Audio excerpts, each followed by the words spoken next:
मुख्यमंत्री लाडकी बहीण योजनेचे पैसे आजपासून लाभार्थी महिलांच्या खात्यावर जमा व्हायला सुरुवात.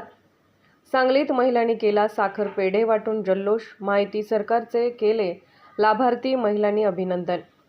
मुख्यमंत्री लाडकी बहीण योजनेचे पैसे आजपासून लाभार्थी महिलांच्या खात्यावर जमा व्हायला सुरुवात झाली आहे.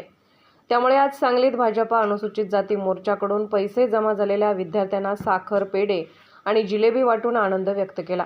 सांगली जिल्ह्यात एकूण 4,59,000 लाभार्थी महिलांपैकी 4,45,000 इतक्या महिलांच्या खात्यावर आजपासून 2 महिन्याचे 3,000 प्रमाणे पैसे जमा व्हायला सुरुवात झाली आहे.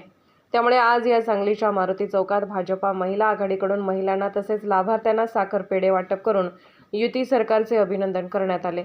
सरकारने सांगितल्याप्रमाणे आपल्या खात्यावर पैसे जमा झाल्याने महिला वर्गाने आनंद व्यक्त केला. तसेच ही योजना अशीच सुरू राहावी यासाठी मुख्यमंत्री एकनाथ शिंदे, उपमुख्यमंत्री देवेंद्र फडणवीस आणि अजित पवार यांना